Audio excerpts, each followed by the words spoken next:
الناس اعبدوا ربكم الذي خلقكم والذين من قبلكم لعلكم تتقون الذي جعل لكم الأرض فراشا والسماء بناء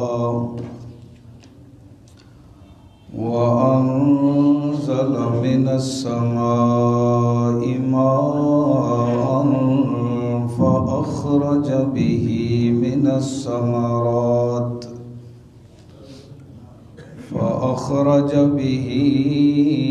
من الثمرات رزقا لكم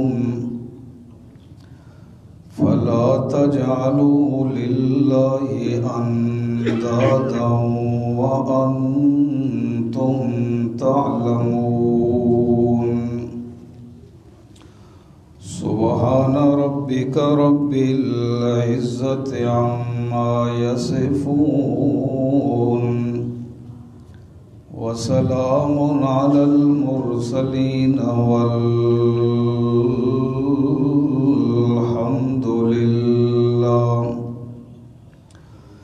الحمد لله أولا وآخرا ظاهرا وباطنا والحمد لله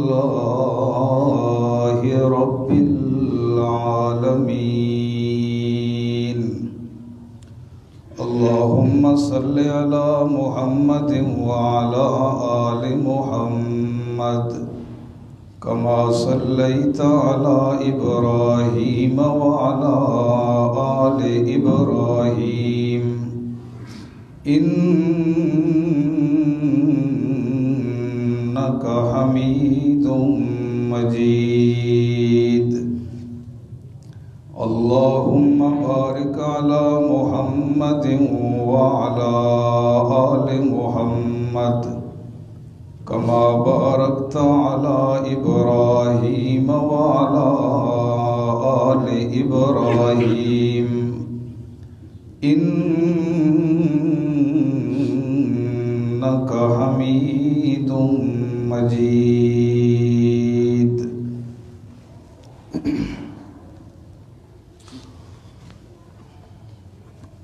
سورہ بقرہ پہلا پارہ آیت نمبر 21 اور 22 آپ کے سامنے تلاوت کی ہے۔ ان دو آیات مبارکہ کا مفہوم آپ کے سامنے بیان کرنے کا ارادہ ہے۔ اللہ تبارک و تعالی صحیح بیان کرنے کی توفیق عطا فرمائے، اور اللہ رب العزت ہمیں جو کچھ ہم سنیں اس کے مطابق عمل پیرا ہونے کی توفیق عطا فرمائے۔ یا ایھا الناس، یہ سورہ بقرہ کا دعویٰ ہے۔ اللہ رب العزت نے یا ایھا الناس سے خطاب اولاً 3 جماعتوں کو فرمایا، اور ثانیاً یعنی دوسرے نمبر پہ اللہ نے ساری کائنات کے انسانوں کو خطاب فرمایا۔ الناس کا جو لفظ ہے مطلق انسان کے لیے بولا جاتا ہے، اس میں سب انسان شامل ہوتے ہیں، مسلمان، کافر، عربی، اجمی۔ سورہ بقرہ کے اس سے پچھلے حصے میں یا ایھا الناس اعبدوا، اس سے پہلے اللہ تبارک و تعالی نے 3 جماعتوں کا ذکر کیا ہے۔ کتنی جماعتوں کا جی؟ 3 جماعتوں کا اللہ نے ذکر فرمایا ہے۔ پہلی جماعت مومنین، اور دوسری جماعت کفار، اور تیسری جماعت کا جو یہاں ذکر ہوا ہے منافقین۔ یا ایھا الناس، سب سے پہلا جو خطاب ہوگا وہ ان 3 جماعتوں کو تصور ہوگا، مومنین، کفار اور منافقین۔ اللہ کریم نے خطاب کے اندر کیا فرمایا؟ اعبدوا ربکم، اے لوگو بندگی کرو اپنے رب کی۔ اب 3 جماعتوں کا ذکر ہوا ہے، مومنین، کفار، منافقین۔ جب یا ایھا الناس سے خطاب ان تینوں کو ہوگا تو ہر ایک جماعت کو خطاب کرنے کا مقصد الگ الگ ہوگا۔ ہر جماعت کو خطاب کرنے کا مقصد الگ الگ ہوگا۔ جب اللہ خطاب کریں گے مومنین کو، مومنین کی پھر 2 جماعتیں ہیں، کمزور ایمان والے اور پختہ ایمان والے۔ جب اللہ فرمائیں گے یا ایھا الناس اعبدوا، اے ایمان والو بندگی کرو اپنے رب کی، جب کمزور ایمان والوں کو خطاب ہوگا تو اس کا مفہوم یہ بنے گا کہ اے ایمان والو اپنی کمزوریاں دور کر کے صحیح معنوں میں اپنے رب کی عبادت کرو۔ اور جب پکے مومنین کو خطاب ہوگا تو پھر اس کا مفہوم یہ بنے گا کہ اللہ سے اپنی عبادت میں مزید استقامت مانگو۔ یا ایھا الناس اعبدوا، مومنین کو خطاب کرنے کا یہ مفہوم بنے گا۔ اور جب کافروں کو خطاب مقصود ہوگا تو پھر مطلب ہوگا اعبدوا ربکم، بندگی کرو اپنے رب کی، شرک و کفر کو چھوڑ کر خالص موحد بن جاؤ۔ کافروں کو جب خطاب ہوگا یا ایھا الناس اعبدوا، پھر مفہوم کیا بنے گا؟ شرک و کفر کو چھوڑ کر خالصتاً کیا بن جاؤ؟ موحد بن جاؤ۔ اور منافقوں کو جب خطاب ہوگا تو پھر اس کا مفہوم یہ بنے گا کہ نفاق کی بیماری دور کرو اور صحیح معنوں میں اپنے رب کی عبادت کرنے والے بن جاؤ۔ اولاً یہ 3 فرقے، یہ 3 جماعتیں اس میں آئیں۔ ثانیاً پوری انسانیت ہے۔ اللہ فرماتا ہے اعبدوا، اپنے رب کی کیا کرو؟ بندگی کرو، عبادت کرو۔ عبادت کس کو کہتے ہیں؟ عبادت کا مفہوم یہ ہے کہ انتہائی اپنے آپ کو جھکا کر، عاجز سمجھ کر، عاجز بنا کر کسی کے سامنے اپنے آپ کو جھکانا، اس کی تعظیم کرنا، اس کا نام عبادت ہے۔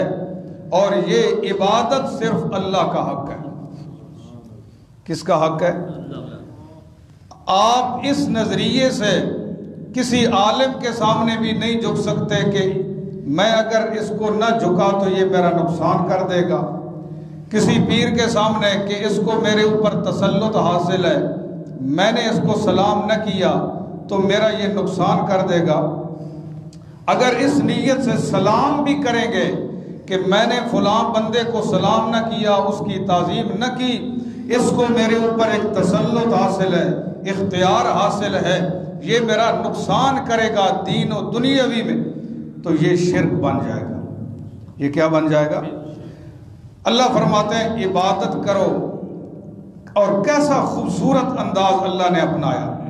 یہاں یہ نہیں فرمایا اعبد اللہ، عبادت کرو اللہ کی، یہ نہیں فرمایا اعبد الرحمن، رحمان کی عبادت کرو، اعبد الواحد، ایک اللہ کی عبادت کرو، اعبد الوہاب، اعبد الرزاق، یہ نہیں کہا، یہ بھی اللہ کے نام ہے۔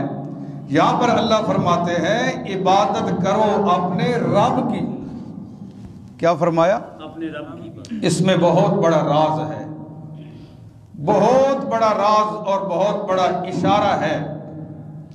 ایک اصطلاح ہے، علماء سمجھیں گے کہ اعبدوا ربکم، یہ ربکم کا لگانا یہ دعویٰ مع دلیل ہے۔ یہ دعویٰ یعنی اللہ نے پہلے دعویٰ پیش کیا کہ عبادت کس کی کرنی ہے، پکار کس کی کرنی ہے، اس پہ دلیل دی کہ اللہ کی عبادت اس لیے کرنی ہے کہ وہ تمہارا رب ہے، وہ تمہارا کیا ہے؟ اب رب کس کو کہتے ہیں؟ رب کا مفہوم کیا ہے؟ رب کا لغوی جو معنی ہے تربیت کرنے والا، پرورش کرنے والا، اس معنی میں استعمال ہوتا ہے۔ اب تربیت کا مفہوم جب سمجھیں گے تو پھر رب کا مفہوم سمجھنے میں آپ کو لطف آئے گا۔ تربیت کسے کہتے ہیں؟ انشاء الشیء حالا فحالا الی حد الکمال، ایک چیز کو بنانا، اس کی تربیت کرنا، پرورش کرنا، اس کی تعمیر کرنا، درجہ بدرجہ، سٹیپ بائی سٹیپ اوپر تک لے جانا، حد کمال تک پہنچا دینا، اس کو کیا کہتے ہیں؟ تربیت۔ اللہ فرماتے ہیں میں تمہارا مربی ہوں، میں تمہارا تربیت کرنے والا ہوں کہ میں نے ایک پانی کے قطرے سے تمہاری تربیت کرنا شروع کی اور تمہیں جوانی کے بلندیوں پر پہنچا دیا۔ اس لیے اللہ فرماتے ہیں عبادت کرو اپنے رب کی۔ آگے پھر اللہ نے فرمایا کون سا رب؟ الذی خلقکم، جس نے تمہیں پیدا کیا۔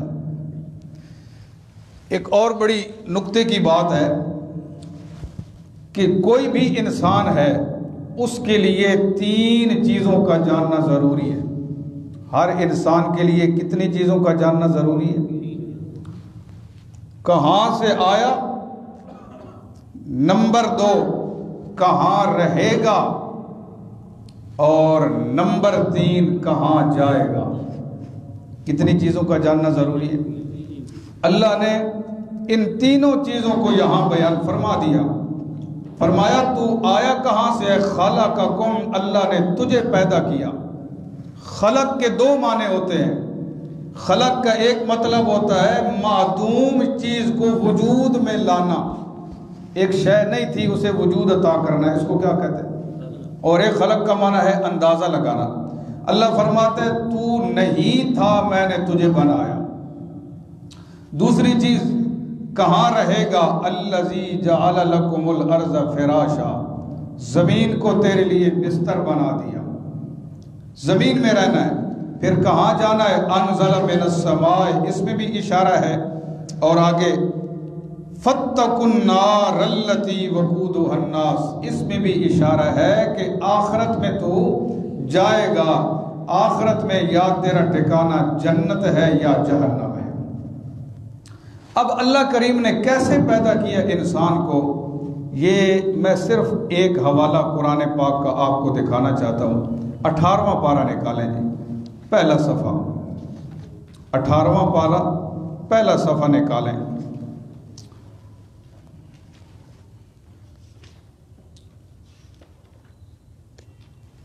اور آیت نمبر ہے 12، 18واں پارہ سورہ مومنون پہلا صفحہ اور آیت نمبر 12 دیکھ لیے جی۔ اللہ فرماتے ہیں کہ ذرا غور کر انسان، ہم نے تجھے پیدا کیسے کیا ہے۔ فرمایا وَلَقَدْ خَلَقْنَا الْإِنسَانَ مِنْ سُلَالَةٍ مِّن طِينٍ، ہم نے انسان کو بنایا چنی ہوئی مٹی سے بنایا۔ کس سے بنایا؟ چنی ہوئی مٹی کا کیا مطلب ہے؟ اللہ نے مٹی کے خاص ذرات اکٹھے کر کے حضرت آدم کو بنا دیا۔ وَلَقَدْ خَلَقْنَا الْإِنسَانَ مِنْ سُلَالَةٍ مِّن طِينٍ، اور ایک اور بڑی قیمتی بات کہ ہر قیمتی شے زمین سے ہم نکالتے ہیں۔ سونا زمین سے نکلتا ہے، دیگر معدنیات زمین سے نکلتی ہیں، مٹی کے ساتھ ان کا تعلق ہے۔ ہماری غذا کے جو انتظام ہوتے ہیں وہ بھی مٹی سے ہوتے ہیں۔ اللہ نے انسان کو مٹی سے بنایا، مطلب یہ ہے کہ انسان کے وجود میں سونا بھی ہے، چاندی بھی ہے اور ہر قیمتی چیز ہے انسان کے وجود میں۔ لیکن انسان قیمتی اس وقت بنے گا جب ان سب چیزوں کے علاوہ دل میں عقیدہ توحید آئے گا۔ عقیدہ توحید نہیں پھر ناکارہ ہے۔ اولئک کالانعام بل ہم اضل، جنگل کے درندوں سے بھی بدتر ہے۔ اللہ فرماتے ہیں ہم نے انسان کو بنایا، چنی ہوئی مٹی سے بنایا، ثم جعلناہ نطفۃ فی قرار مکین، پھر ہم نے انسان کو بنایا نطفہ ٹھہرنے کی جگہ۔ انسان کے پیدا ہونے کے دو مادے ہیں، مادہ بعید یعنی دور والا مادہ اور مادہ قریب۔ انسان کا مادہ بعید یہ ہے کہ حضرت آدم علیہ السلام کو مٹی سے بنایا، مادہ بعید دور کا، اور انسان کا مادہ قریب یہ ہے کہ نطفے سے بنایا۔ اللہ کریم نے فرمایا هُوَ الَّذِي يُصَوِّرُكُمْ فِي الْأَرْحَامِ كَيْفَ يَشَاءُ، ماں کے رحموں میں وہ اللہ تصویریں بناتا ہے جیسے چاہتا ہے۔ اللہ اکبر۔ آگے اللہ کریم نے فرمایا نطفے کو ہم نے کیا کیا، ثم خلقنا النطفۃ علقۃ، ہم نے نطفے کو بنا دیا لوتھڑا جمع ہوا خون، فخلقنا المضغۃ علقۃ مضغۃ، ہم نے اس لوتھڑے کو بوٹی بنا دیا، فخلقنا المضغۃ عظاما، پھر بوٹی سے ہڈیوں کو بنایا، فَكَسَوْنَا الْعِظَامَ لَحْمًا، پھر ہڈیوں کے اوپر گوشت چڑھا دیا۔ ہڈیوں کے اوپر کیا کر دیا؟ یہ سارے کام کرنے والا کون ہے؟ اللہ فرماتے ہیں تو پھر عبادت کے لائق بھی صرف کون ہے؟ اللہ ہے۔ اللہ کریم نے فرمایا ثُمَّ أَنشَأْنَاهُ خَلْقًا آخَرَ، جب ماں کے پیٹ میں انسان کا وجود مکمل ہو گیا تو ہم نے اپنی پیدا کی ہوئی روح اس میں ڈال دی۔ آگے بڑی خوبصورت بات ہے، فرمایا فَتَبَارَكَ اللَّهُ أَحْسَنُ الْخَالِقِينَ۔ سبحان اللہ۔ یہاں پر ایک میں ربط بتانے لگا ہوں، ذرا اس آیت میں غور کریں۔ اللہ کریم نے فرمایا نطفے کو بنانے والا اللہ، نطفے کو بنانے والا اللہ، پھر نطفے سے لوتھڑا بنانے والا اللہ، پھر لوتھڑے سے بوٹی بنانے والا اللہ، پھر بوٹی سے ہڈیاں بنانے والا اللہ، پھر ہڈیوں کے اوپر گوشت چڑھانے والا اللہ، پھر روح ڈالنے والا اللہ۔ تو فتبارک اللہ، برکت دینے والا بھی صرف اللہ، برکات دہندہ صرف کون ہے؟ اللہ ہے۔ آئیے جی سبق پہ۔ اللہ کریم نے فرمایا میری عبادت اس لیے ہے کہ میں اللہ کریم نے تمہیں پیدا کیا، صرف تمہیں پیدا نہیں کیا، والذین من قبلکم، تم سے پہلے لوگوں کو بھی پیدا کیا۔ اللہ عبادت کا مقصد کیا ہوگا، غرض کیا ہے عبادت کی؟ اللہ فرماتے ہیں لعلکم تتقون، مقصد یہ ہے کہ تم پرہیزگار بن جاؤ۔ فائدہ تمہارا ہے، فائدہ تمہارا ہے۔ اللہ اکبر۔ یہ تو مکمل ہوئی آیت نمبر 21۔ اب دوسری آیت میں اللہ کریم نے اپنی 4 نعمتوں کا ذکر فرمایا ہے۔ پہلی آیت میں جسمانی نعمت کا ذکر ہے کہ خلقکم، تجھے پیدا کیا، اور اس آیت میں اللہ نے خارجی نعمتوں کا ذکر فرمایا، اور آخر میں اللہ نے بڑا خوبصورت نتیجہ نکالا ہے۔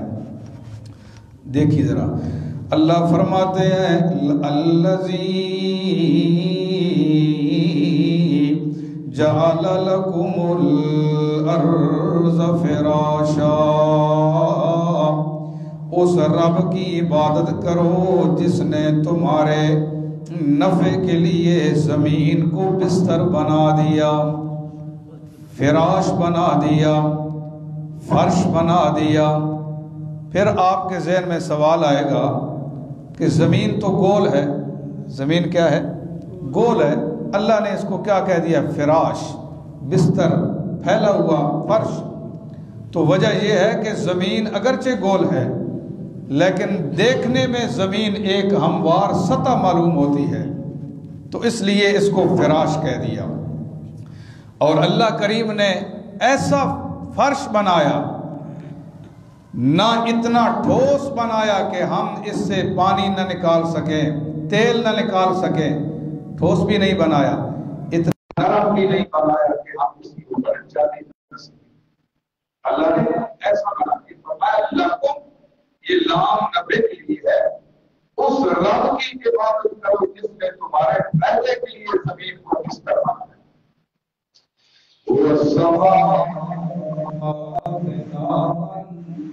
اور آسمان کو بنا دیا، آسمان کو کھڑا کرنے والا کون؟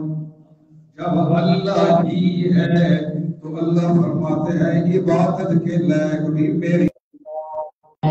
یہاں کیا دعویٰ پیش کیا؟ عبادت کے لائق بھی اللہ کریم نے آسمانوں پر بنایا، اور جو آسمان دنیاوی ہے سورج چاند کا نظام اس میں لگا دیا، ستاروں سے مزین کر دیا۔ اللہ فرماتے ہیں وَأَنزَلَ مِنَ السَّمَاءِ مَاءً، نازل کی آسمان سے پانی۔ سوال کر ہوگا کہ بارش جو ہے یہ تو بادل سے آتی ہے، بادلوں سے، آسمان تو اوپر ہوتے ہیں، آسمان تو اوپر رہ جاتا ہے، بارش کہاں سے آتی ہے؟ بادل سے۔ اللہ فرما رہے ہیں ہم نے آسمان سے پانی کو نازل کیا، مطلب یہ ہے کہ جو چیز اوپر سے آئے اس کو آسمان سے آنے سے تعبیر کر دیا جاتا ہے۔ آسمان سے آنے سے کیا کر دیا جاتا ہے؟ بارش برسانے والا صرف کون ہے؟ اللہ۔ ایک مثال حدیث بات سے سنانا چاہتا ہوں۔ اللہ کے پیغمبر محمد رسول اللہ خطبہ ارشاد فرما رہے ہیں، ایک بندہ آیا، آ کر کے عرض کی یا رسول اللہ دعا فرما دیجیے، بارش نہیں ہو رہی، بارش نہیں ہو رہی، کہاں تک ہے، خشکی آ گئی ہے۔ نبی اکرم صلی اللہ علیہ وسلم نے اپنے نبوت والے ہاتھ بلند فرمائے، ابھی ہاتھ نیچے نہیں کیے، بادل بنے اور مدینہ اور میں بارش برسنا شروع ہو گئی۔ بارش کے خزانے کس کے پاس ہے؟ جمعے والا دن بھی گزر گیا، ہفتہ بھی گزرا، اتوار بھی گزر گیا، اگلا جمعہ آ گیا، بارش لگاتار برس رہی ہے۔ وہی بندہ آیا یا کوئی اور تھا، دونوں روایتیں، اللہ اکبر کر کے کہنے لگا یا رسول اللہ دعا فرماتے ہیں اللہ بارش کو بند فرما دے، راستے میں چلنا مشکل ہو گیا ہے، ہمارے پریشی بنتے ہیں، مکان گرتے ہیں، اللہ کی رحمت ہے، ہم اس کو بچا بھی نہیں سکتے۔ اللہ اکبر۔ تو اللہ کے بعد پیغمبر محمد رسول اللہ نے اسی خطبے کی حالت میں پھر اللہ جمال اللہ کے نبی نے ہاتھ اٹھایا اور فرمایا اللہ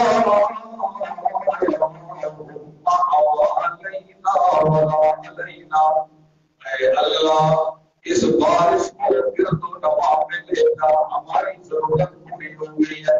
حدیث میں آتا ہے نبی کریم صلی اللہ علیہ وسلم نے اپنے ہاتھ نیچے نہیں کیے، بادل گئے، بارش گئی، پہاڑوں میں برسنے لگی، مدینہ کا موسم بالکل صاف ہو گیا، مدینہ ایسے محسوس ہونے لگا جیسا کہ چودھری کی رات میں چاند نظر آتا ہے، اندھیرا لیکن چاند چمک رہا ہوتا ہے۔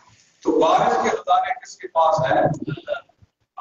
اور بارش کا صحیح جو وقت ہے وہ بھی جاننے والا صرف کون ہے؟ جو آج بتایا جاتا ہے نا، یہ قرآن کی منافی نہیں ہے، یہ کہاں بتایا جاتا ہے؟ آثار سے، اسباب سے۔ بارش کا صحیح صرف کس کے پاس ہے؟ اللہ کے پاس۔ اللہ فرماتے ہیں آسمان سے بارش اتار کے کیا کیا؟ فَأَخْرَجَ بِهِ مِنَ الثَّمَرَاتِ رِزْقًا لَكُمْ، اس بارش کے ذریعے تمہارے لیے پھل نکالے جو تمہارے لیے رزق ہے۔ اللہ تعالیٰ آسمان سے بارش نازل فرماتے ہیں۔ دیکھیں نا، کسان اپنے کھیت میں ہل چلاتا ہے، دانے پھینک کے آ جاتا ہے، کوئی سیدھا، کوئی الٹا، کوئی ٹیڑھا، کوئی کیسا، کوئی کیسا، سارے دانوں کو سیدھا کر کے ان سے سیدھی کوپل نکالنے والا صرف اللہ ہے، جو عبادت کے ہے صرف اللہ۔ اور وہ جو کوپل ہوتی ہے وہ رب کی وحدانیت کی گواہ ہے۔ ہر گیا ہے کہ الزمین ہوئے وحدہ لا شریک لہ ہوئے، اور دل کا آس کا جو زمین سے نکلتا ہے وہ یہ کہہ رہا ہوتا ہے کہ اس اللہ کا کوئی شریک نہیں۔ اللہ اکبر۔ اب یہ دلیل دینے کے بعد اللہ نے فرمایا نا، میں نے تمہارے لیے زمین کو بستر بنایا، آسمان کو چھت بنایا، اور پھر آسمان سے بارش نازل فرمائی، تمہارے لیے رزق نکالا، اب تم نے کیا کرنا ہے؟ فرمایا وَلَا تَجْعَلُوا لِلَّهِ أَنْدَادًا، پس نہ بناؤ اللہ کے لیے شریک۔ اللہ کی صفتوں میں اللہ کے پیغمبروں اور رسولوں کو برابر نہ سمجھو، اللہ کے نیک بندوں کو اللہ کی صفات میں شریک نہ کرو۔ اللہ فرماتے ہیں جب تمہیں بنانے والا میں اکیلا اللہ، تمہارے لیے زمین کو بستر بنانے والا میں اکیلا اللہ، آسمان کو چھت بنانے والا میں اللہ، پھر بارش نازل کرنے والا میں اللہ اکیلا، پھر پھلوں سے تمہارے لیے رزق کا انتظام کرنے والا میں اللہ، تو عبادت کے لائق صرف میں اللہ۔ پھر عبادت میں میرا کوئی شریک نہیں ہو سکتا۔ وَلَا تَجْعَلُوا لِلَّهِ أَنْدَادًا، اللہ کے ساتھ شریک بناؤ گے تو یہ کتنا بڑا گناہ ہے۔ اللہ فرماتے ہیں مشرک جو ہے اگر حالت شرک میں دنیا سے چلا گیا، إِنَّهُ مَن يُشْرِكْ بِاللَّهِ فَقَدْ حَرَّمَ اللَّهُ عَلَيْهِ الْجَنَّةَ، اللہ فرماتے ہیں جس کی شرک میں موت آ گئی ہے اس پہ جنت حرام ہے، جنت حرام ہے، جہنم واجب ہے۔ سب کچھ کرنے والا، پیدا کرنے والا، ماں بسانے والا، روزی دینے والا صرف دو ہے۔ خطیب اسلام سید عنایت اللہ شاہ صاحب بخاری رحمۃ اللہ علیہ، ان کی ایک جملہ مجھے یاد آ گیا، وہ فرمایا کرتے تھے اپنی خطاب میں، جو مشرک ہے نا ان کی دو قسمیں، اپر کلاس، یہ شاہ جی کے الفاظ، اپر کلاس اور لوئر کلاس۔ جو اکبر طرح کے مشرک ہیں وہ کہتے ہیں کہ سب کچھ کرنے والے اللہ کے رسول ولی نیک لوگ ہیں. اللہ نے قرآن میں ان کی بھی نفی فرمائی، فرمایا آقان لہم الخیرہ، مختار کل صرف کون ہے؟ تو ان سے دوسرے نمبر کے مشرک وہ کیا کہتے ہیں؟ مکہ والے بھی تھے اور بعد میں بھی وہ کہتے ہیں کہ ہم اللہ کے رسولوں اور نبیوں کو کہہ دیتے ہیں، ہمارا کام ان کو کہنا ہے، ہماری بات اللہ تک پہنچانا ان کا کام ہے. اللہ نے قرآن میں ان کی بھی نفی فرمائی، فرمایا یہ تو مشرکین کا عقیدہ اللہ کہ یہ اللہ کو زور سے فرمائیں گے. اللہ فرماتے ہیں مجھے زور سے کوئی نہیں فرما سکتا. شفاعت قہری کی نفی کی ہے قرآن میں. اللہ فرماتے ہیں میرے اوپر زور کسی کا نہیں چلتا، سفارش وہ کرے گا جس کو میں اللہ کی اجازت عطا کروں. حافظ قرآن سفارش کرے گا. وہ والدین خوش نصیب ہیں جن کے چھوٹے بچے بلوغت سے پہلے موت ہوتے ہیں، وہ دن قیامت کی اپنے ماں باپ کی حد میں سفارش کرے گا. عالم سفارش کرے گا، مجاہد سفارش کرے گا، اور سب سے بڑی جو سفارش شفاعت ہوگی، شفاعت کبریٰ، وہ کرے گی محمد رسول اللہ صلی اللہ تعالی علیہ وسلم. اللہ ہمیں نصیب فرمائے. تو اللہ فرماتے ہیں میں اللہ کے ساتھ شریک نہ بناؤ. اور تم تعلمون، تم جانتے بھی ہو. کیا جانتے ہو؟ تمہیں پتہ ہے کہ پیدا کرنے والا تمہیں میں اللہ ہوں، زمین اور آسمان کے نظام کو چلانے والا میں اللہ ہوں، تمہارے لیے رزق کے انتظامات کرنے والا میں اللہ ہوں. اس بات کو جاننے کے باوجود میرے ساتھ شرک کیوں کرتے؟ اللہ اکبر. آپ ان آیات کا ترجمہ سن لیں، توجہ کریں. فرمایا یا ایھا الناس، اے لوگوں، اعبدوا ربکم، پکار کرو اپنے رب کی. وہ رب خلقکم، جس نے تم کو پیدا کیا، والذین، اور ان لوگوں کو بھی پیدا کیا، من قبلکم، جو تم سے پہلے تھے، لعلکم تتقون، تاکہ تم متقی بن جاؤ. الذی، وہ اللہ جعل لکم الارض فراشا، جس نے تمہارے عہدے کے لیے زمین کو بچھونا بنایا، والسماء بناءً، آسمان کو چھت بنا دیا، وانزل من السماء ماءً، اور نازل کیا آسمان سے پانی، فاخرج به، پس نکالا اس کی وجہ سے، من الثمرات، پھلوں سے، رزق لکم، تمہارے لیے، فلا تجعلوا للہ اندادا، پس نہ بناؤ اللہ کے لیے شریک، وانتم تعلمون، اور تم جانتے ہو. اللہ قرآن کے مطابق صحیح عقیدہ اور عمل بنانے کی توفیق عطا فرمائے.